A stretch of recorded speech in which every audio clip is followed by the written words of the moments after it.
pour aujourd'hui, nous allons passer à la 5e pièce de l'armure. Une vérité immense, immense. Au verset 17. Prenez aussi le casque du salut. C'est tout ce qu'il en dit, et pourtant je ne peux pas finir d'en parler aujourd'hui. Je vais devoir en garder pour la prochaine fois. Vous direz, qu'y a-t-il de si important là-dedans? Le casque du salut, c'est facile, être sauvé. Non, ce n'est pas ça.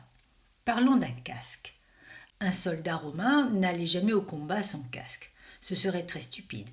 Un soldat romain veillerait à mettre son casque. Or, les casques étaient faits à la base de 2 choses. De cuir avec quelques pièces de métal, des morceaux de métal. Ou bien ils étaient moulés en de solides casques coulés, comme vous les avez vus, avec des plumets indiquant dans quel régiment, à quelle fonction ou à quelle période on était en fonction. Mais le casque était très important pour protéger la tête. De quoi? Eh bien peut-être des flèches volant alentour, c'est une chose, mais principalement de ce qui était connu comme un glaive. Il n'y avait pas seulement la machera, la petite épée qu'il utilise au verset 17, mais il y avait au milieu d'une bataille ceux qui portaient le glaive, qui faisait autour d'1 mètre de long, plus long que le mètre étalon, et qui avait un manche massif, qu'il fallait tenir à 2 mains comme une batte de baseball.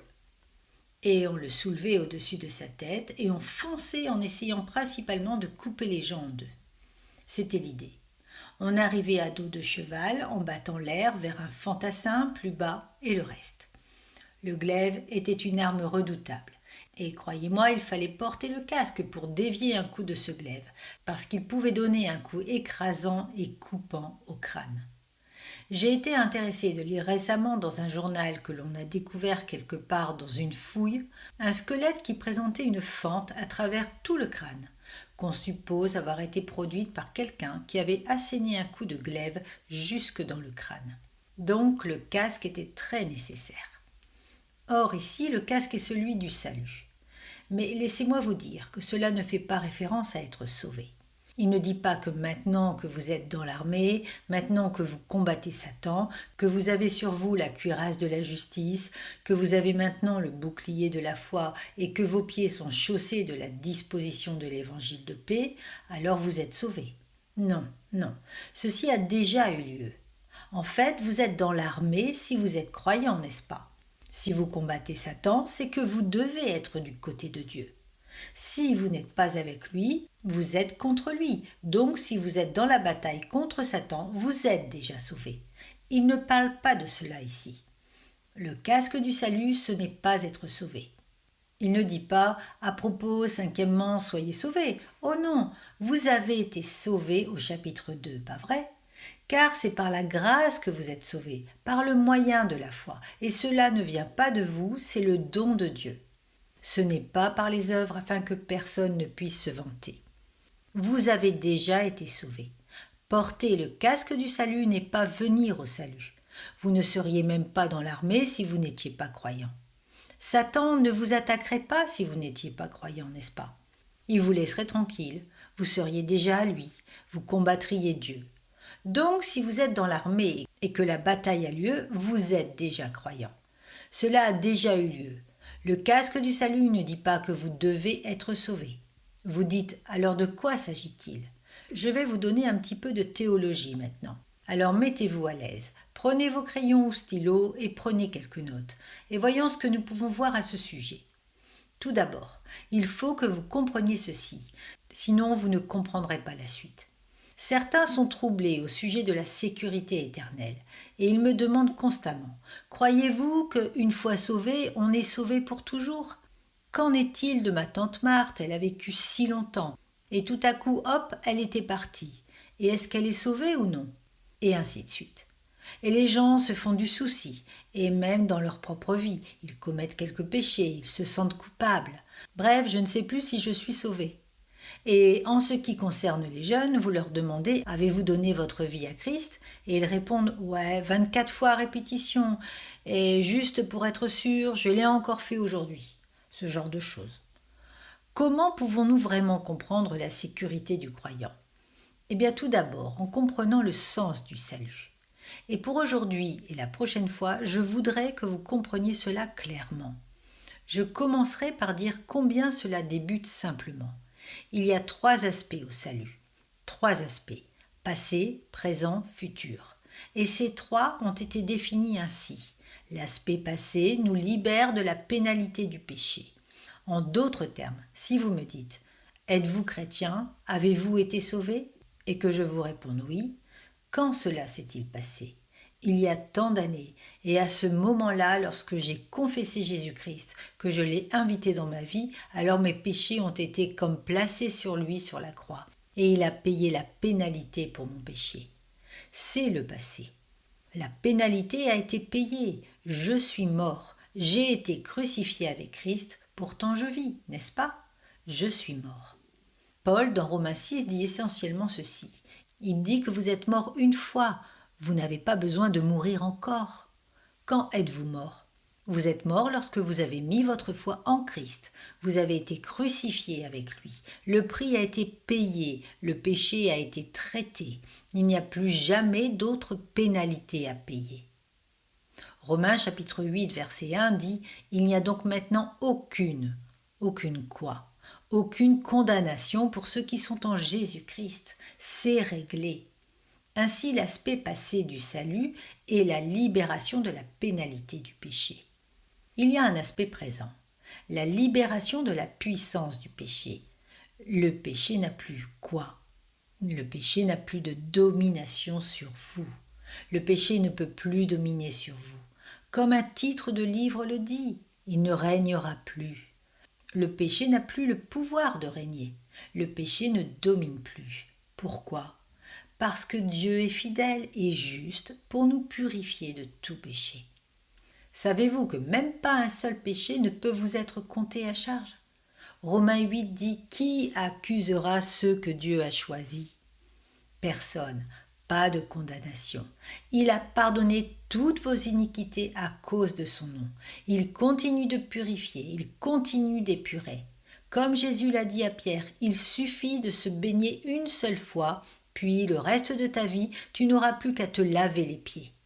Le Seigneur te baigne en quelque sorte lors du salut et ôte la poussière de tes pieds par sa purification jour après jour. Ainsi, il y a un aspect présent. J'ai été sauvé, je suis en train d'être sauvé. Si j'ai été sauvé, Romains 5 dit plutôt, j'ai été sauvé par sa mort, je suis en train d'être sauvé par sa vie. Autrement dit, il vit éternellement. Pour faire quoi? Il intercède pour moi, donc il y a un salut qui continue. J'ai été sauvé de la pénalité. Je suis en train d'être sauvé de la puissance du péché.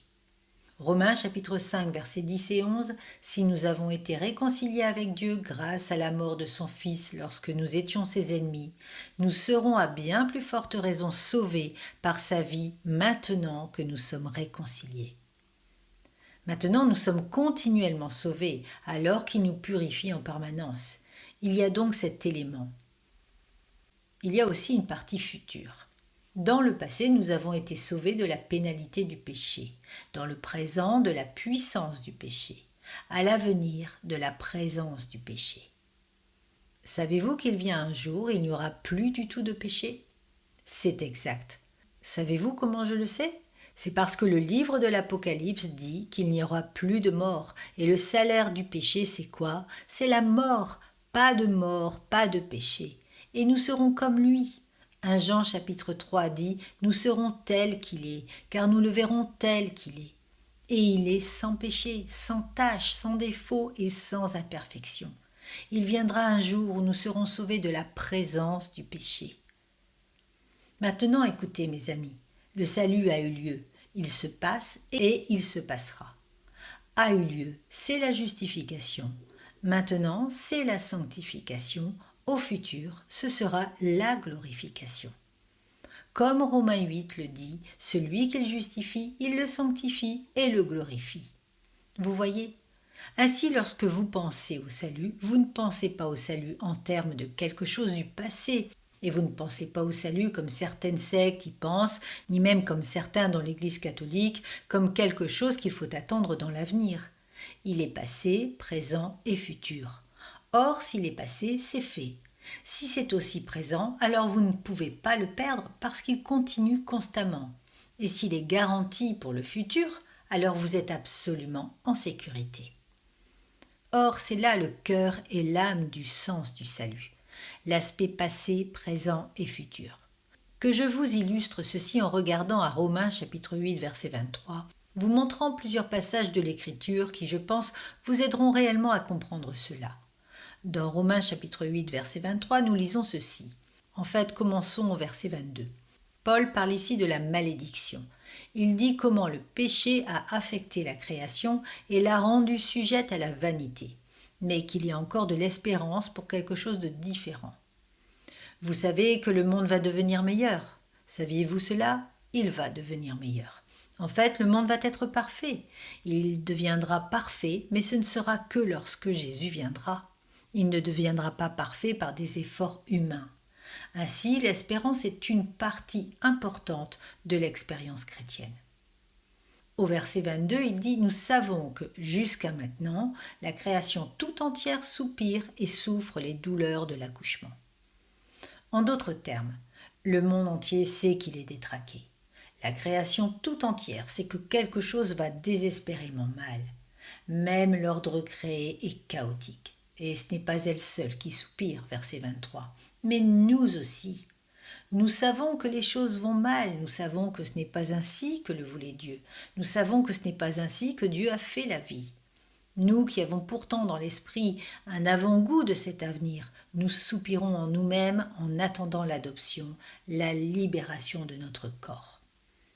Écoutez, nos âmes ont été sauvées et sont en train d'être sauvées, et un jour nos corps, ensemble avec ces âmes, seront sauvés de manière qu'il y aura une absolue sainteté. Et c'est ce que signifie le verset 24. C'est en espérance que nous avons été sauvés. En est une meilleure traduction que par. Nous sommes sauvés en espérance. Ainsi oui, nous avons été sauvés, mais ce n'est pas tout.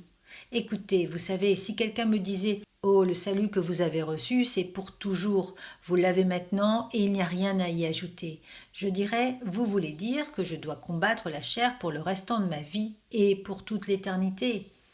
Vous voulez dire que je dois combattre le diable comme ceci et que je dois vivre avec toutes ses faiblesses humaines. Vous voulez dire que je vais rester dans Romains 7, criant dans une certaine mesure « Ô malheureux être humain que je suis, qui me délivrera de ce corps de mort ?» Quand vais-je décharger toute cette misère? Vous voulez dire que c'est pour toujours, c'est ça? Alors je vous dirai, le salut est incomplet. Si tout ce que le Seigneur fait, c'est de m'aider dans la lutte, alors cela ne portera jamais de fruits. Mais ce n'est pas que cela. Il y a un élément futur du salut qui signifie que nous atteindrons un point où il n'y aura plus de péché du tout. Et sans cela, il n'y a pas d'espérance pour maintenant. Je veux dire que ce serait comme courir une course sans avoir de ligne d'arrivée. Quelqu'un dirait « Commencez à courir et courez le reste de votre vie ». Quoi? Où? Il n'y a pas d'arrivée. C'est vrai. Et donnez votre maximum tout le long de la course. Vous plaisantez. Pouvez-vous vous imaginer Dieu disant « C'est tout, alors combattez pour toujours ». Oh, arrêtez. Même Apocalypse dit que lorsqu'on meurt, on se repose de ses travaux, n'est-ce pas? Je règle mon pas sur ce qui est maintenant. Si je devais le régler pour l'éternité, la plupart du temps je ne ferais rien. Mais il y a un élément futur. Regardez Galates chapitre 5 verset 5. Nous, c'est de la foi que nous attendons par l'Esprit. De nouveau, nous devons parler de croyants parce que c'est l'Esprit de Dieu qui crée la capacité, l'espérance de la justice. Or, il ne parle pas d'éléments passés du salut, ni de cas présents, mais il parle de sa plénitude. Nous attendons dans l'espérance, nous nous accrochons à l'espérance qu'un jour la bataille sera terminée et qu'un jour nous n'aurons plus à lutter contre le péché, ni la chair, ni le diable, ni le monde, ni les démons. Un jour nous connaîtrons l'espérance d'une pleine justice. Regardez à 1 Pierre chapitre 1 verset 3, et il y a une grande bénédiction. Pierre dit « Béni soit Dieu le Père de notre Seigneur Jésus-Christ, conformément à sa grande bonté, il nous a fait naître de nouveau à travers la résurrection de Jésus-Christ pour une espérance vivante. » Autrement dit, nous avons été sauvés pour une espérance. Sauvés pour une espérance, pour espérer en quelque chose, qui est pour un héritage qui ne peut ni se détruire, ni se souiller, ni perdre son éclat. Il vous est réservé dans le ciel. Notre espérance est au ciel. À vous qui êtes gardés par la puissance de Dieu au moyen de la foi pour le salut. Quel salut! Un salut prêt à être révélé dans les derniers temps.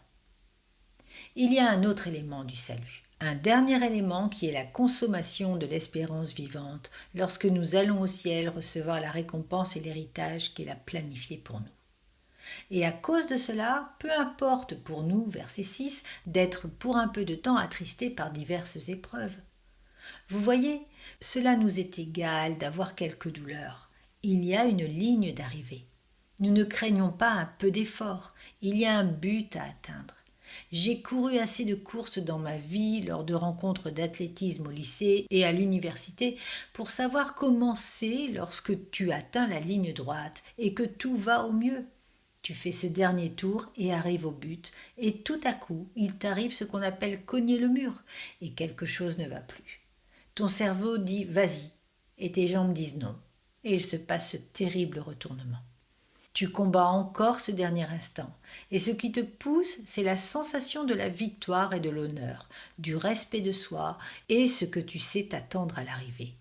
Ainsi, Dieu ne nous a pas seulement donné un salut passé, même pas seulement un maintien du présent salut, mais il nous a donné une espérance formidable. Et c'est pour cela que les disciples, lorsque Jésus est parti dans Acte 1, assez confus jusque-là, ont maintenant qu'il est absent, besoin d'un peu d'élan.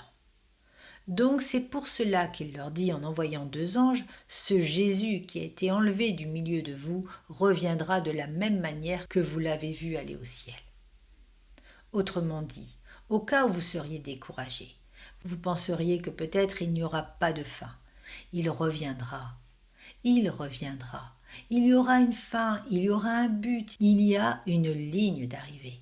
Et c'est exactement ce qu'est le casque du salut. C'est l'espérance du salut final.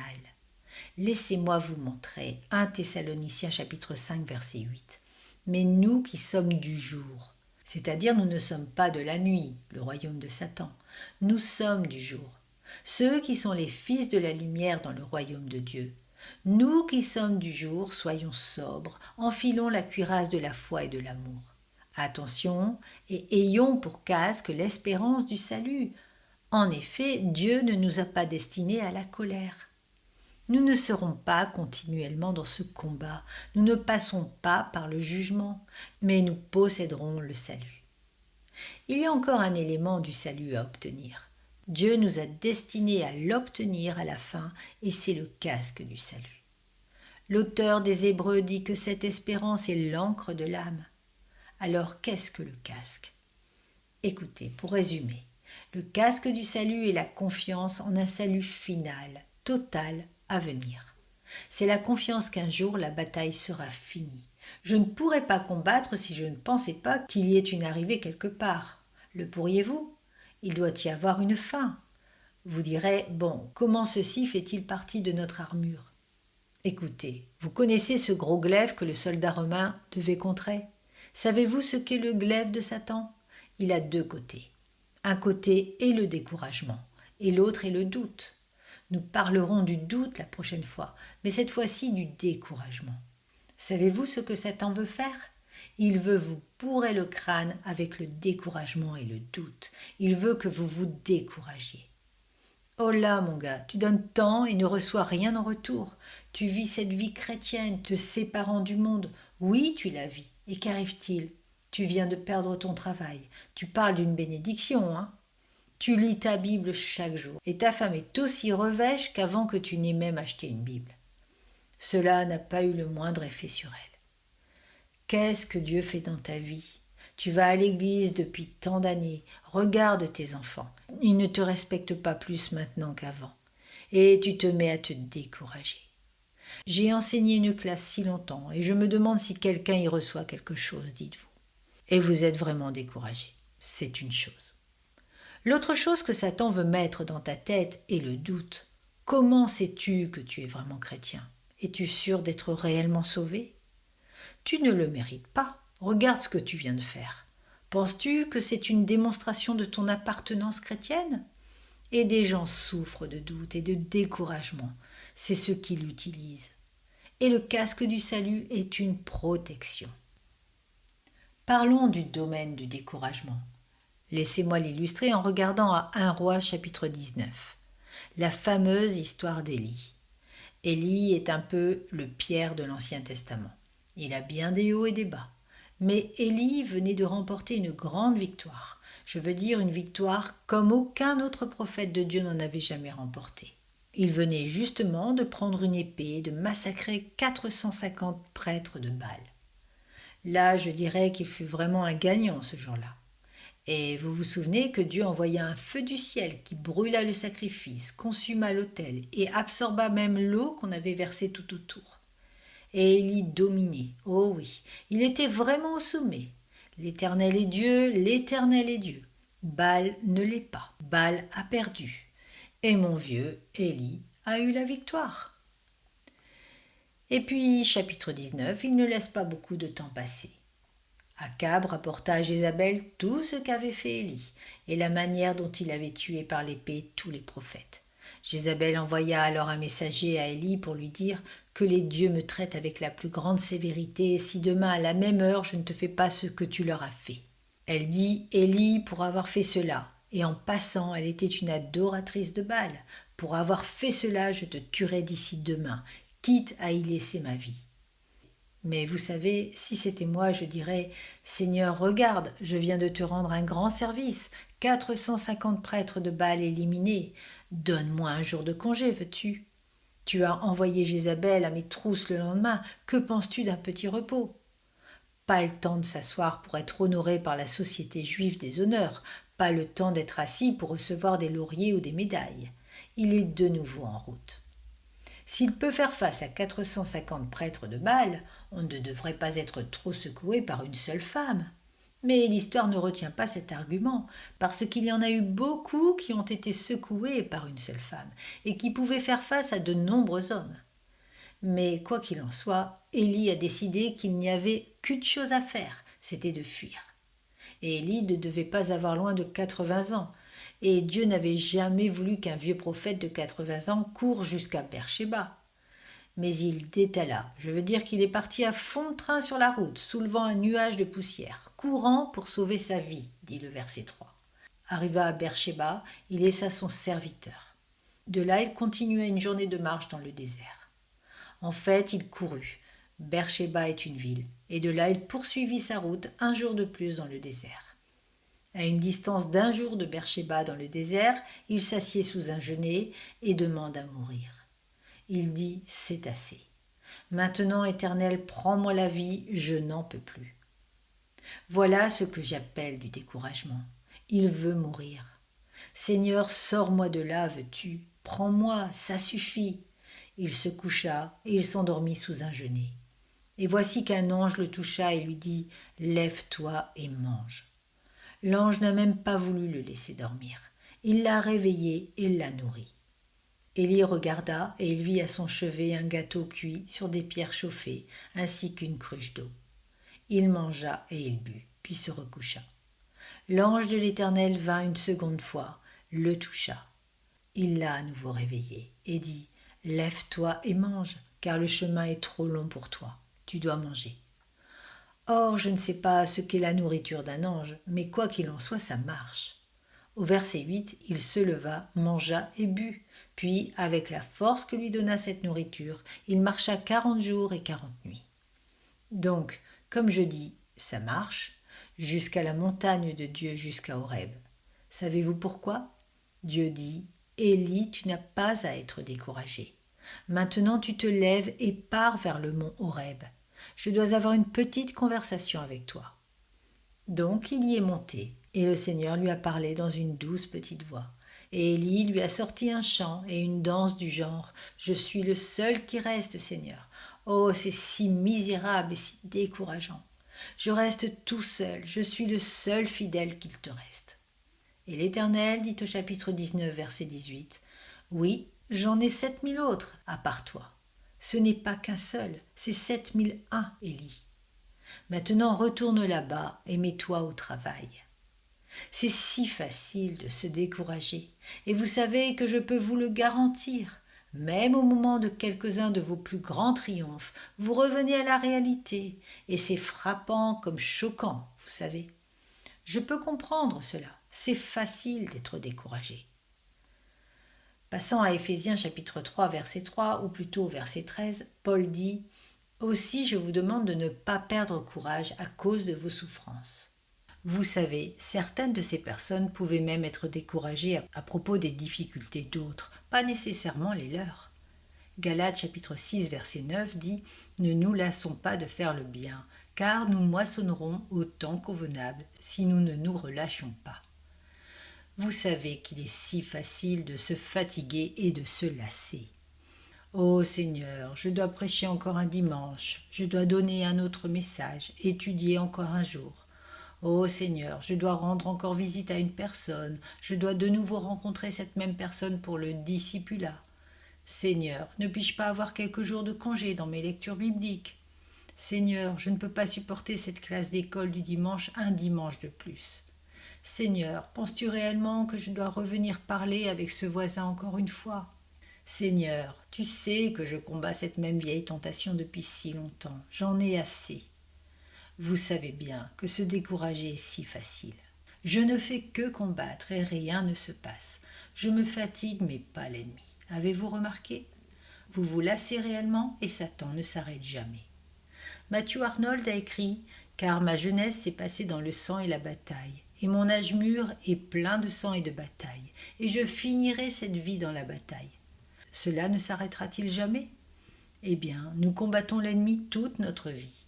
L'apôtre Paul, arrivant à la fin de sa vie, écrivait dans 2 Timothée chapitre 4 verset 7 « J'ai combattu le bon combat, j'ai terminé la course, j'ai gardé la foi. » Dans Actes au chapitre 20, on lui a dit « Paul, si tu vas à Jérusalem, tu seras emprisonné et enchaîné. » Il a dit « C'est très bien, je n'accorde pas d'importance à ces choses et je ne considère pas ma vie comme précieuse, pourvu que j'accomplisse ma course et le ministère que Christ m'a confié. » Il ne voulait jamais fléchir, il n'abandonnait jamais.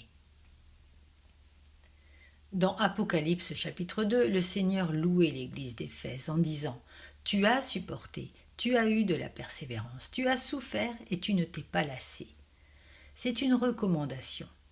En Lévitique chapitre 26, Dieu, et il l'a fait aussi dans Deutéronome 11, Dieu a établi Israël et il dit « Très bien Israël, si vous tenez bon en gardant mes statuts et obéissant à mes commandements, et que vous faites ce que je dis, je bénirai votre vie, je bénirai votre pays, je ferai prospérer votre descendance, et vous donnerai toutes sortes de bénédictions. » Et il continue tout au long du chapitre 26 du Lévitique, les listant l'une après l'autre. Finalement, au verset 14, il dit « Mais si vous ne mettez pas tous ces commandements en pratique, si vous méprisez mes prescriptions, alors j'enverrai la terreur contre vous, et j'amènerai la douleur, et j'amènerai la peine sur vous. » Vous voyez? Donc, le but ultime de tout cela, c'est tenez bon, soyez obéissants, soyez attentifs. Peut-être que vous vous découragez parce que vous avez un époux non-croyant, et rien ne semble changer. Rien ne se passe, et vous vous découragez terriblement. Ou peut-être que vous avez un ami à qui vous voulez essayer de témoigner, ou peut-être que vous avez un ministère pour lequel vous ne recevez pas la gratitude que vous devriez recevoir. Ou peut-être que vous avez une infirmité physique, une maladie physique, un handicap physique quelconque, et vous vous fatiguez tant dans cette situation. Il semble que cela vous limite et vous perdez de vue le fait que le salut a une troisième dimension à venir. Et j'aime ce qui est dit dans Romains chapitre 13 verset 11. Souvenez-vous que maintenant le salut est plus près de nous qu'au moment où nous avons cru. Nous sommes sur la dernière ligne droite. Ne lâchez pas maintenant. Vous savez qu'il y avait dans le livre des Hébreux ceux à qui l'auteur s'adresse, qui avaient fait tout le chemin jusqu'à croire en Christ. Ils étaient arrivés jusqu'à reconnaître que c'était la vérité, et maintenant ils allaient revenir en arrière.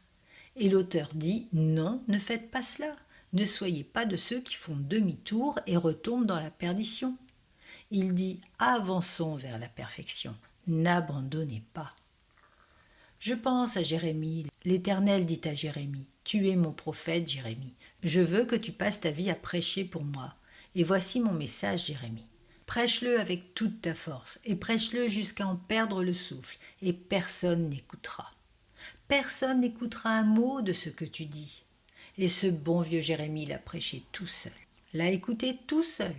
Tout seul, il a dit, tes paroles se sont présentées à moi et je les ai dévorées.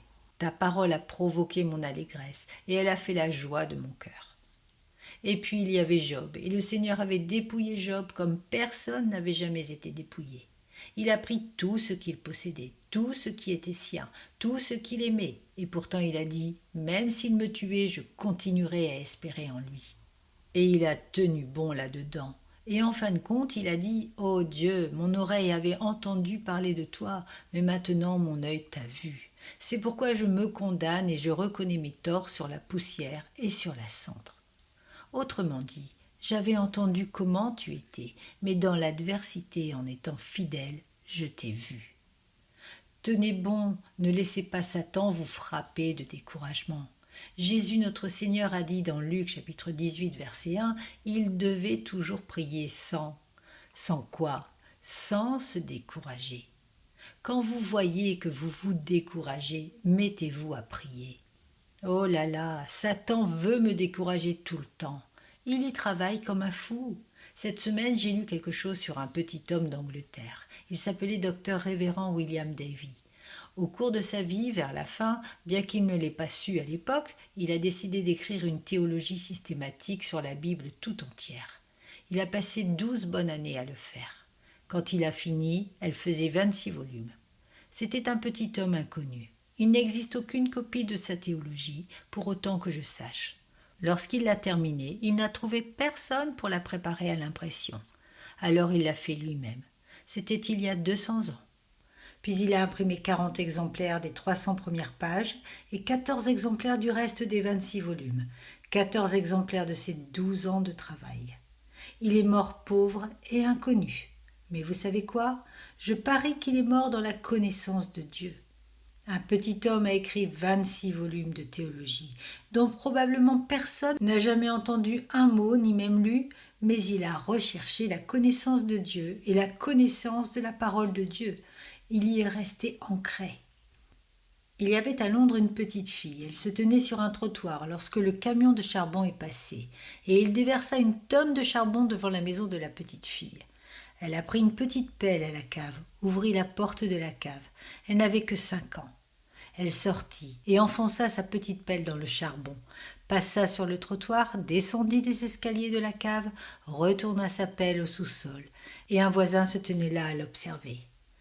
Après la 3e pelletée, il lui dit « Ma chérie, tu ne rentreras jamais le tout. » À quoi elle rétorqua joyeusement « Oh, mais si, monsieur, si je travaille assez longtemps. » Si je travaille assez longtemps, je suppose que le test du caractère des gens tient dans ce qui les fait s'arrêter, n'est-ce pas?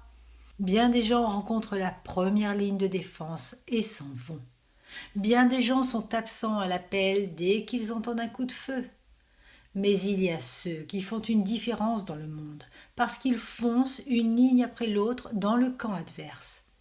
Et vous pouvez y arriver si vous travaillez assez longtemps. Ne vous découragez pas. Écoutez, vous souvenez-vous du Seigneur Jésus? Vous n'avez pas encore souffert jusqu'au sang. Personne ne vous a encore crucifié. Tenez bon, tenez bon. Le problème est de ne pas fléchir, mais de s'accrocher. Satan vous découragera de toutes les manières qu'il pourra. Il vous dira que vous n'avez aucun résultat pour tous vos efforts.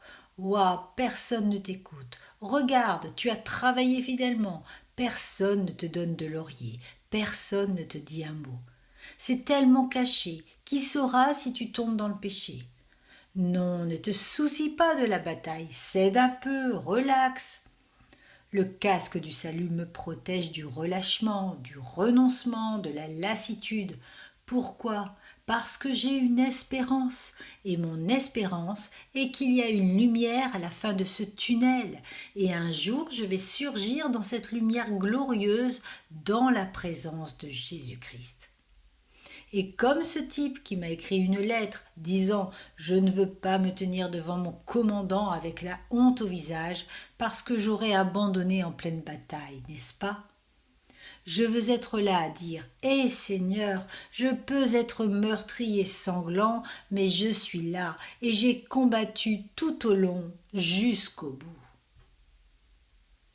Mon grand-père, le cher homme, est mort d'un cancer dans son lit. Cela lui avait rongé le corps. Il leva les yeux vers mon père en disant « Je ne demande qu'une chose, Jack. Oh, si je pouvais encore juste prêcher un sermon. » Vous voyez, scrupuleux jusqu'au bout. Alors mon père apprit le sermon qu'il avait préparé, mais jamais prêché. L'imprima, le passa à l'église. Ainsi, il a encore prêché une fois. Scrupuleux jusqu'au bout. Tenir bon.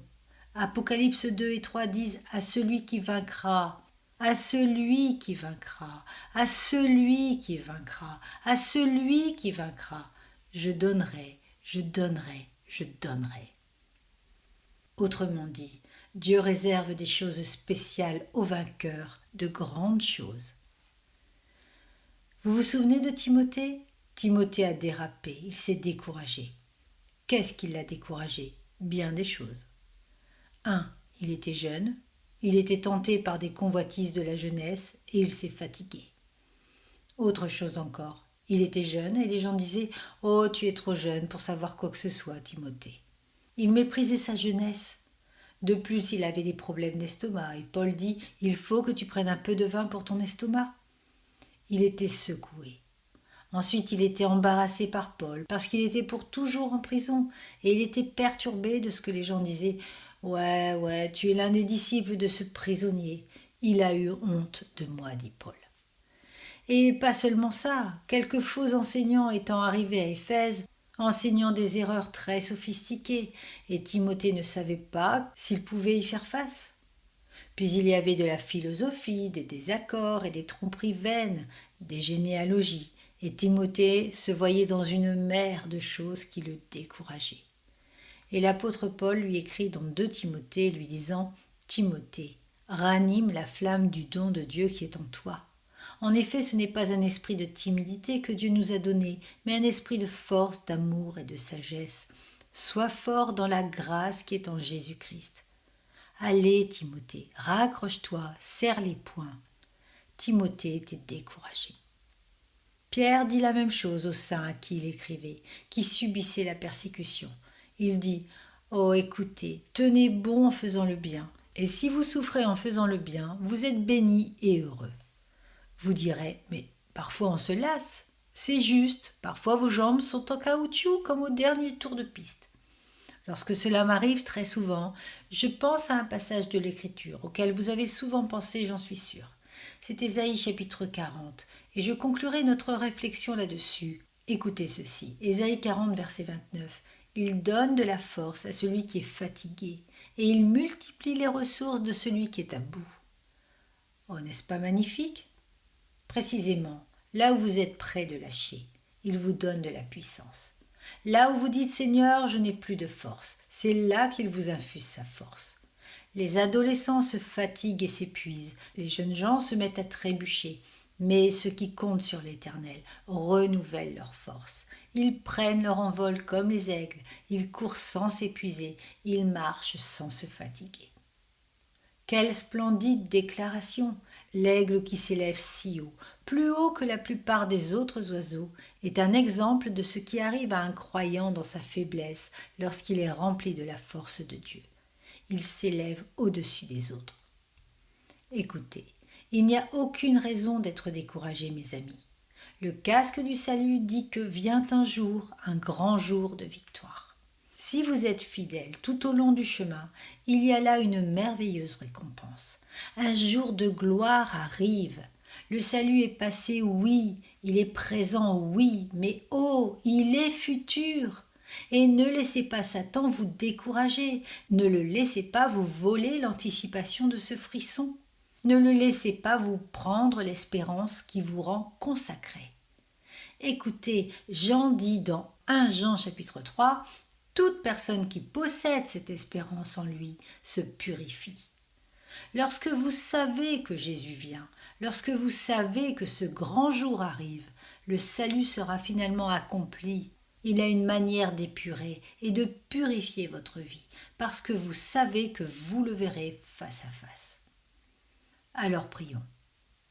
Père, nous sommes très conscients que Satan et ses démons sont sans répit.